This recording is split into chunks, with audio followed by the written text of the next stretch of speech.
आज के इस वीडियो में हम class 10th NCERT math chapter 6 exercise 6.2 का इंट्रोडक्शन पार्ट कवर करेंगे और इस वीडियो में हम देखेंगे त्रिभुजों की समरूपता, प्रमेय 6.1 और प्रमेय 6.2 का प्रूफ। क्या देखेंगे? प्रूफ। तो एक एक करके हम देखते हैं। सबसे पहले देखेंगे हम त्रिभुजों की समरूपता। दो त्रिभुज समरूप कहलाते हैं यदि उनके संगत कोण बराबर हों और संगत भुजाएं समानुपाती हों। तो आइए इसको हम एक फिगर के माध्यम से समझते हैं। यहाँ पर हमने दो त्रिभुज बना रखे हैं, एक त्रिभुज है ABC और दूसरा है PQR। ये समरूप कब कहलाएंगे? सबसे पहले इनके संगत कोण बराबर होने चाहिए। तो कोण A बराबर होना चाहिए कोण P के। संगत कोण A का संगत कोण P, A का संगत कोण P, ठीक। और एंगल B का संगत कोण, इधर से ये लिया B तो इधर क्या होगा? Q। तो एंगल B का संगत कोण एंगल Q और एंगल C का संगत कोण क्या होगा? Angle R। ये होने चाहिए बराबर, ठीक। और दूसरा पॉइंट कह रहा है कि इनकी संगत भुजाएं एक ही अनुपात में होनी चाहिए। एक ही अनुपात मतलब कि समानुपाती। तो इनकी संगत भुजाएं लिखते हैं AB भुजा, AB बटे क्या हो जाएगी? AB का संगत क्या होगा? यहाँ पर AB का संगत होगा PQ। तो AB बटे PQ बराबर, यहाँ पे अगर ये हमने दूसरी भुजा ली है BC, तो BC के यहाँ देखो आधार बेस लिया, यहाँ सबसे नीचे वाली भुजा लिया है, तो इसका संगत क्या होगा? QR। तो यहाँ BC के बटे में क्या आ जाएगा? QR बराबर होना चाहिए किसके? AC बटे PR के। AC बटे PR। अगर ये कंडीशन बनती है तो ये दोनों त्रिभुज क्या कहलाएंगे? समरूप। क्या कहलाएंगे? समरूप। तो समरूप देखो कैसे लिखते हैं। त्रिभुज लिखने का तरीका भी होता है। जिस क्रम में हमने एंगल लिए हैं उसी क्रम में हमने त्रिभुज लिखना है। तो इसको हम लिखेंगे, कैसे लिखेंगे? त्रिभुज ABC समरूप है। त्रिभुज ABC समरूप है। जहाँ देखो सबसे पहले हमने यहाँ पे A लिया है तो उसके बाद क्या लिखेंगे? P। क्या लिखेंगे? P। त्रिभुज B लिया तो क्या लिखेंगे? Q। उसके बाद C है तो C के बाद क्या लिखेंगे? R। क्या लिखेंगे? R। दोनों त्रिभुज क्या होंगे? समरूप। त्रिभुज ABC समरूप है त्रिभुज PQR के, ठीक। क्यों समरूप है ये आप लोग यहाँ पर समझ सकते हैं। इनके संगत कोण बराबर हैं और संगत भुजाएं क्या हैं? समानुपाती। आप लोग इसको कॉपी करें, फिर हम प्रमेय 6.1 का प्रूफ देखेंगे, ठीक। अब हम देखेंगे प्रमेय 6.1 का प्रूफ। प्रमेय 6.1 को थेल्स प्रमेय कहते हैं या फिर आधारभूत प्रमेय। तो आइए देखते हैं प्रमेय 6.1 है क्या। यदि किसी त्रिभुज की एक भुजा के समांतर दो अन्य भुजाओं को भिन्न भिन्न बिंदुओं पर प्रतिच्छेद करने के लिए एक रेखा खींची जाए तो ये अन्य दो भुजाओं को एक ही अनुपात में विभाजित करती है। ये है अपनी प्रमेय 6.1। तो यहाँ देखो सबसे पहले हम एक भुजा चुनेंगे। तो मान के चलें हमने BC भुजा चुनी है, तो BC भुजा के समांतर एक ऐसी रेखा हमें खींचना है जो अन्य दो भुजाएं AB और AC को एक ही अनुपात में विभाजित करें। तो हमने यहाँ पर एक रेखा खींच रखा है जिसका नाम है DE। क्या है? DE। ये जो DE है ये BC के समांतर है। तो ये DE क्या करेगी? अन्य दो भुजाओं को एक ही अनुपात में विभाजित करेगी। क्या करेगी? AD बटे BD बराबर होगा AE बटे EC। यही हमें सिद्ध करना है। तो ठीक, तो सबसे पहले लिखेंगे दिया है, जो हमें दिया है वो हमें यहाँ पर लिख देना है। तो क्या दिया है आप लोगों को क्वेश्चन में? क्वेश्चन में दिया है कि त्रिभुज ABC में एक त्रिभुज है, उसमें क्या दिया हुआ है कि DE समांतर है किसके? BC के। DE समांतर किसके है? BC के। और उसके बाद इसको हमें सिद्ध करना है। जब हमने DE BC के समांतर खींचा है तो ये रेखा अन्य दो भुजाओं को एक ही अनुपात में विभाजित करती है। मतलब कि हमें सिद्ध करना है AD बटे BD बराबर होगा AE बटे EC। AE बटे EC लिखो या फिर EC लिखो या फिर CE लिखो, ठीक। ये हमें सिद्ध करना है। इसको सिद्ध करने के लिए हमें इसमें कुछ रचना करनी पड़ेगी। तो हम यहाँ पर रचना कर लेते हैं। तो रचना हम क्या करेंगे? रचना में सबसे पहले D को C से मिलाएंगे। डी को सी से मिलाएंगे और ई को बी से मिला देंगे, ई को भी बी से क्या कर देंगे, मिला देंगे। और बिंदु ई से ए बी पर हम लंब खींचेंगे, बिंदु ई से ए डी पर लंब खींचेंगे, ठीक। और बिंदु डी से भी ए सी पर लंब खींचेंगे, ठीक। ये हमने रचना कर लिया है। क्यों किया है अभी इसका आप लोगों को कारण पता चल जाएगा। तो रचना में हम लिखेंगे क्या किया, सबसे पहले डी को सी से तथा डी को सी से तथा बी को ई से मिलाया, ठीक। उसके बाद हमने क्या किया है, हमने लंब डाला है। ई ये जो लंब है इसको एम मान लेते हैं, ये वाला पॉइंट इसको एन मान लेते हैं। तो ई एन, जो ई एन है लंब है, ये लंब का साइन है। लंब किस पे है, ए बी पर, लंब किसके है, ए बी पर, ठीक। और क्या है, और ये जो डी एन है, डी एन भी लंब है किस पे, भुजा ए सी पर, भुजा ए सी पर, ठीक। अब इसको हम प्रूव करेंगे, ठीक। ये रचना लिख गई है। अब हम उपपत्ति लिखेंगे। क्या लिखेंगे, उपपत्ति। तो यहाँ देखो उपपत्ति मतलब होता है प्रूफ। क्या होता है, प्रूफ। तो इसका अब हम प्रूफ देखेंगे।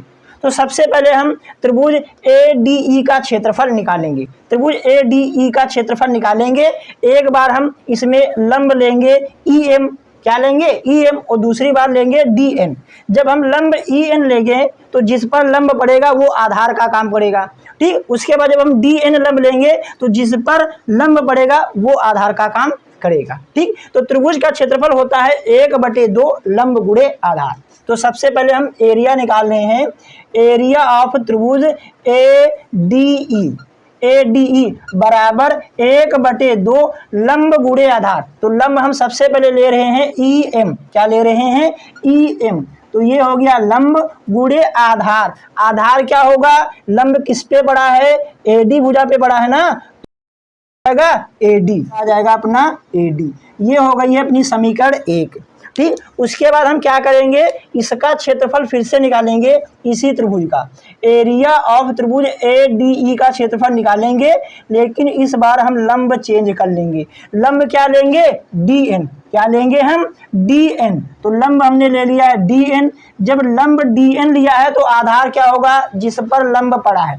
लंब किस पे पड़ा है, लंब अच्छे से देखो किस पे पड़ा है, AE पर। तो लंब गुणे आधार, आधार कितना हो जाएगा, AE। जिस पर लंब बढ़ता है वही भुजा क्या होती है, आधार, ठीक। अब उसके बाद अच्छे से देखो समीकरण 1 और 2 को। फिर यहाँ देखो जो हमें सिद्ध करना है, हमें लाना है AD और AE, BD और C, ये हमें सब लाना है। ये सभी हमें भुजाएं लाना है, इनका अनुपात बराबर होना चाहिए। तो यहाँ देखो कुछ आया है, हमें AD पता चल गया है। हमें क्या पता चल गया है, AD। यहाँ से AD पता चल रहा है, AD को हमें लाना है। और AE भी हमें पता चल चुका है। अब हमें देखना है BD और CE। BD देखो कहाँ पे है, त्रिभुज में देखो अच्छे से, BD ये है ना, तो हमें ये BD जिसमें आ रहा है वो ट्रायंगल लेना है। और EC देखो यहाँ पे है, इसको लेना है। तो ठीक, तो BD वाला कौन सा ट्रायंगल हम ले लेंगे, BD वाला हम ये ट्रायंगल ले रहे हैं, BD वाला ये हम ट्रायंगल ले रहे हैं, ठीक। ये वाला ट्रायंगल ले रहे हैं जिसको हमने डार्क कर रखा है। तो इसका हम क्षेत्रफल निकालेंगे। तो यहाँ देखो क्षेत्रफल निकालते हैं। क्षेत्रफल को AR से प्रदर्शित करते हैं, मतलब कि एरिया। ये कौन सा त्रिभुज है, DEB का हम क्षेत्रफल निकालेंगे। तो 1/2 लंब गुणे आधार। इस पे लंब देखो, इस वाले शीर्ष से भुजा BD पर आप लोग लंब नहीं डाल सकते हैं। डालने का एक ही तरीका है, BD को हम थोड़ा आगे बढ़ा लेंगे। BD को आगे बढ़ा लेंगे तो तब ये लंब डालेंगे, तो यही तो लंब हो जाएगा। जो पहले था ये क्या है, EM। तो लंब क्या हो जाएगा, EM गुणे आधार करता है लंब किस पे बढ़ा है, BD पर। जब हमने BD को आगे बढ़ाया है तभी तो BD पे लंब बढ़ा है, तो आधार क्या हो जाएगा अपना, BD। क्या हो जाएगा, BD। ये हो जाएगी समीकरण 3। यहाँ अच्छे से देखो, इस वाले शीर्ष से BD पर आप लोग लंब नहीं डाल सकते हैं। लंब डालने का एक ही तरीका है, इसको हम आगे बढ़ाएंगे। BD को आगे क्या कर लेंगे, बढ़ा देंगे, तब यहाँ से लंब डालेंगे, तो यही अपना लंब हो जाएगा। क्या हो जाएगा लंब, EM। क्या हो जाएगा, EM, ठीक। और उसके बाद हम ये भुजा लेंगे जिसमें आएगा सी किसमें आएगा, त्रिभुज DEC में। तो त्रिभुज DEC का हम एरिया निकालेंगे। त्रिभुज DEC एरिया ऑफ त्रिभुज DEC फार्मूला होता है 1/2 लंब गुणे आधार। लंब गुणे आधार, बिंदु D से CE पर फिर से लंब नहीं डाल सकते हो। लंब डालने का एक ही तरीका है, इसको हमें आगे बढ़ाना पड़ेगा। जब हम CE को आगे ऐसे बढ़ाएंगे तो यही तो लंब मिल जाएगा DN जो उस वाले त्रिभुज में था। तो यहाँ भी लंब क्या हो जाएगा अपना DN, क्या हो जाएगा DN, लंब गुणे आधार। अब ये लंब किस भुजा पर पड़ा है, लंब किस भुजा पर पड़ा है, CE पर। किस पे पड़ा है, CE पर। कब पड़ा, जब इसको हमने आगे बढ़ाया है। तो यहाँ पे आ जाएगा CE, क्या आ जाएगा CE। ये अपनी हो जाएगी समीकरण 4, ये अपनी क्या हो जाएगी समीकरण 4। ठीक, और अच्छे से देखो अब हमें क्या करना है, समीकरण 1 में समीकरण 3 को भाग दे देंगे और समीकरण 2 में समीकरण 4 को भाग दे देंगे। ठीक, यही हम करते हैं। तो यहाँ देखो सबसे पहले हम क्या करते हैं, सबसे पहले हम कर रहे हैं समीकरण 1 में समीकरण 2 से भाग दे रहे हैं। क्या दे रहे हैं, भाग देने पर। तो भाग 2, तो समीकरण 1 क्या है, ये है क्या है, एरिया ऑफ त्रिभुज ADE। ठीक, तो LHS के बटे में LHS लिखेंगे। समीकरण 1 और 3 लेना है, क्या लेना है, समीकरण 1 और 3। तो तीसरी समीकरण ये है, क्या है, एरिया ऑफ त्रिभुज DEB। ठीक, बराबर। तो यहाँ देखो LHS को हमने LHS बटे कर दिया है, अब RHS को लेंगे RHS के बटे में। तो यहाँ पे कितना, 1/2 EM इंटू AD बटे समीकरण 3 का RHS पार्ट देखते हैं 1/2। यहाँ अच्छे से देखो, यहाँ पे फिर से भी यहाँ हमने गलत लिख दिया है, 1/2 E लिख दिया है। यहाँ लंब क्या था, लंब था EM, लंब क्या था यहाँ पर अपना EM। तो यहाँ M हमने नहीं लिखा है, तो यहाँ लिख लो EM। यहाँ पर M हम लिख रहे हैं, छूट गया था, E केवल लिखा था, M नहीं लिखा था। तो यहाँ देखो अपना क्या आ जाएगा, EM यहाँ पे आ गया है EM इंटू क्या है BD, इंटू क्या है BD। अब अच्छे से देखो यहाँ पर कुछ न कुछ डिवाइड होगा, मतलब कट जाएगा, कैंसिल। 1/2 से 1/2 कैंसिल, और EM से EM क्या हो जाएगा अपना कैंसिल। तो यहाँ पर क्या बच रहा है, यहाँ पर बच रहा है एरिया ऑफ ADE बटे में एरिया ऑफ DEB। ठीक, बराबर कितना है, AD बटे BD, ये हो जाएगी समीकरण 5। क्या हो जाएगी, समीकरण 5। अब हम क्या करेंगे, दूसरा हम काम कर लेंगे, समीकरण 2 में समीकरण 4 को भाग दे देंगे। तो यही बात हम यहाँ पे लिखते हैं, समीकरण 2 में समीकरण 4 को भाग देने पर, समीकरण 4 को भाग देने पर, तो भाग देते हैं। तो यहाँ अच्छे से देखो समीकरण 2 का LHS पार्ट ये है, क्या है, एरिया ऑफ त्रिभुज ADE। ठीक, बटे में क्या आ जाएगा, समीकरण 4 का LHS पार्ट आ जाएगा एरिया ऑफ त्रिभुज DEC बराबर। अब इसका RHS पार्ट लिखते हैं, कितना है, 1/2 DN इंटू AE बटे में 1/2, इसका RHS पार्ट लिखते हैं DN इंटू CE। तो अच्छे से देखो यहाँ पर 1/2 से 1/2 कैंसिल, और DN से DN कैंसिल हो जाएगा, जो बच रहा है यही हम यहाँ पर लिख देंगे।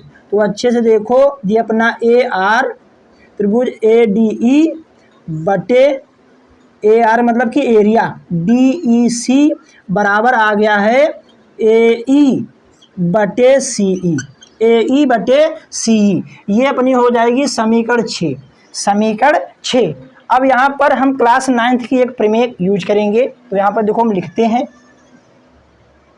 हम जानते हैं कि एक ही आधार और और दो समांतर रेखाओं के मध्य बने त्रिभुज का क्षेत्रफल बराबर होता है। क्षेत्रफल क्या होता है? बराबर। क्षेत्रफल बराबर होता है।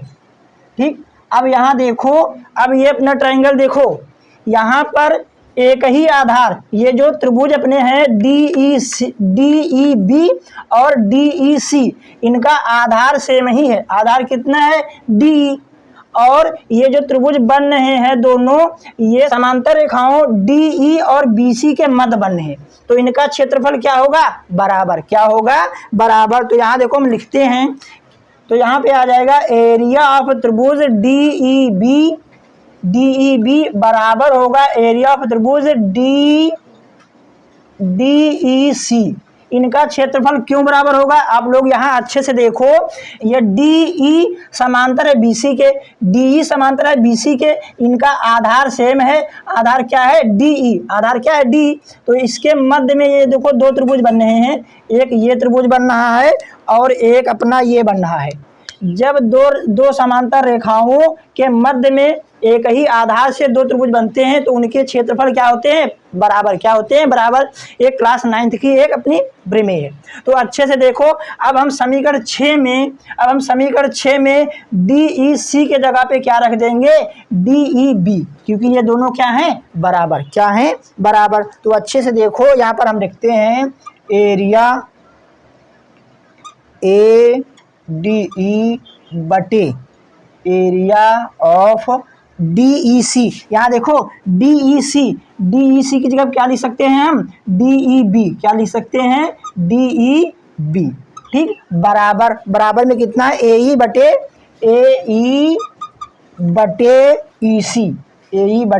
EC। ठीक, आप लोग चाहें तो इसको समीकरण 7 मान सकते हैं।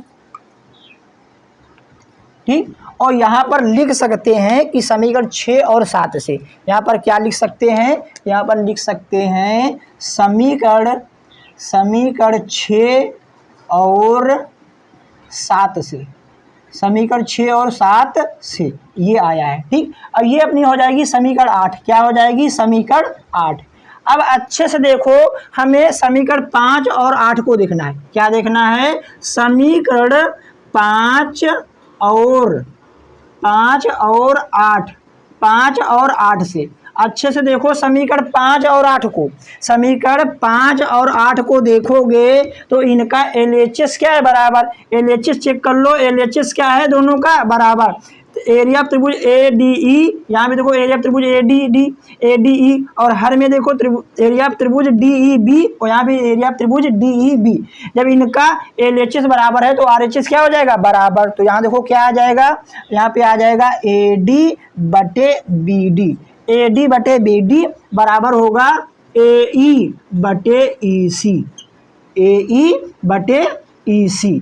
तो ये ही हमें सिद्ध करना था, तो ये अपना आ गया है। तो अच्छे से देख लो, यही तो हमें लाना था, ये हम अपना ले आए हैं।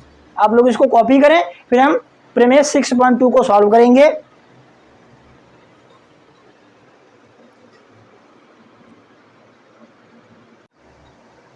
अब हम प्रमेय 6.2 का प्रूफ देखेंगे।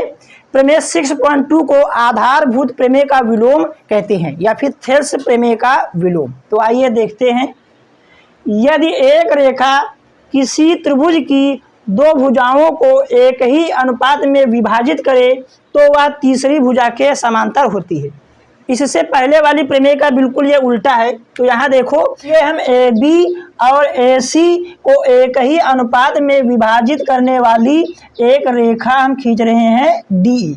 क्या खींच रहे हैं? DE। तो जब हमने AB और AC को एक ही अनुपात में विभाजित करने वाली रेखा DE खींचा है, तो क्वेश्चन में हमें दिया क्या है? दिया है हमने AD बटे BD बराबर होगा AE बटे EC या फिर CE। यहाँ अच्छे से देखो, क्वेश्चन में लिखा है यदि एक रेखा किसी त्रिभुज की दो भुजाओं को एक ही अनुपात में विभाजित करे। तो ये रेखा डी है, त्रिभुज की ए बी और ए सी को एक ही अनुपात में विभाजित कर रही है। तो ये जो रेखा अपनी डी है वो तीसरी भुजा के क्या होगी, समांतर। ये हमें सिद्ध करना है, हमें सिद्ध करना है डी समांतर है बी सी के। ठीक, हमें डी बी सी के समांतर लाना है। तो उसके लिए हम रचना करेंगे। हम क्या करेंगे, रचना क्या करेंगे, हम मान लेंगे कि डी समांतर नहीं है बी सी के। तो उसके लिए हम डी से ए बी पर एक रेखा खींचेंगे समांतर।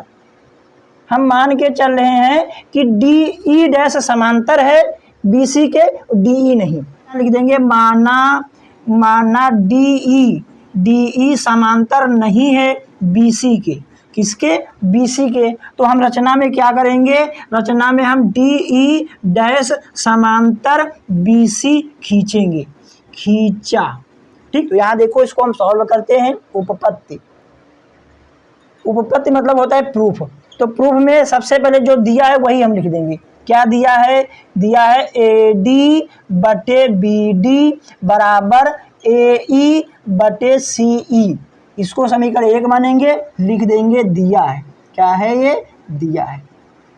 ठीक, अब उसके बाद हम क्या करेंगे, उसके बाद यहाँ पे हमने मान रखा है डी ई डैश समांतर है बी सी के।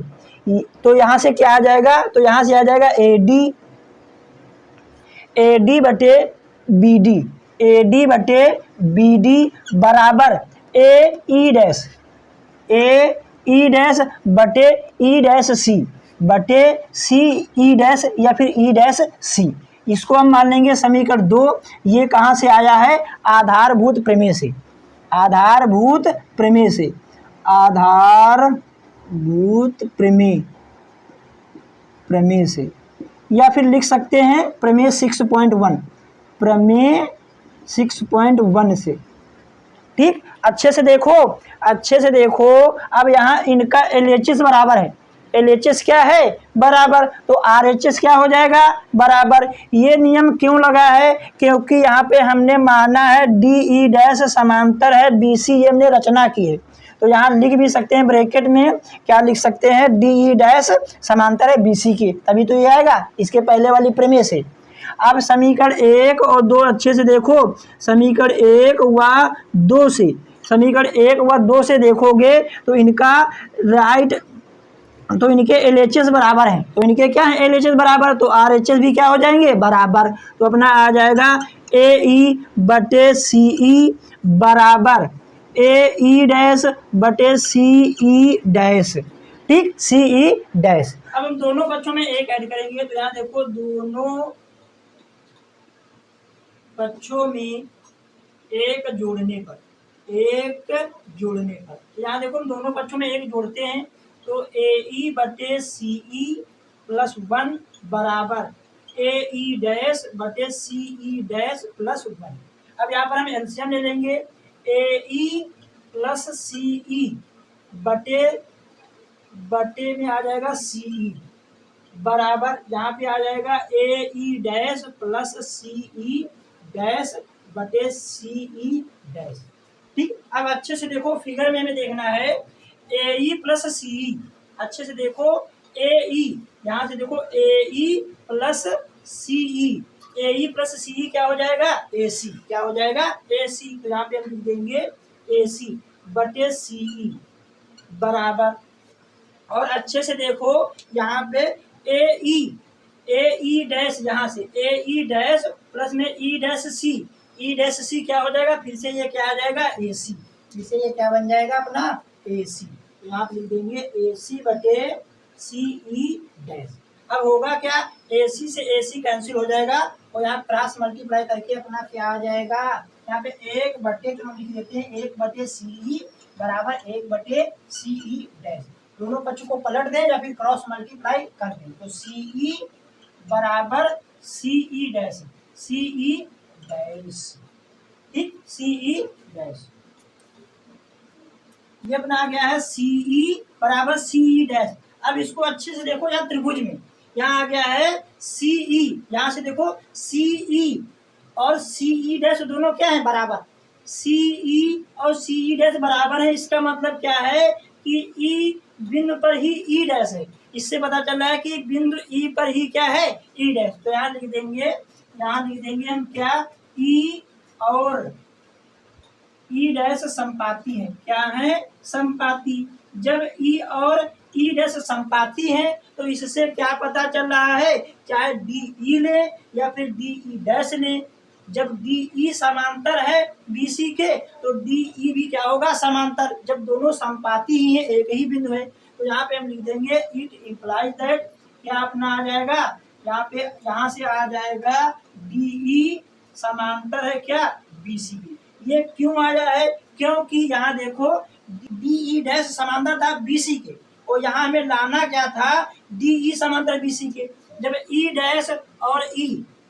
डैश और ई संपाती मतलब कि एक के ऊपर एक है, जब दोनों एक ही बिंदु हैं, जब इसीलिए जब डीसी समांतर है बीसी के तो डीई भी समांतर होगा बीसी के। ये अपनी प्रमेय हो चुकी है।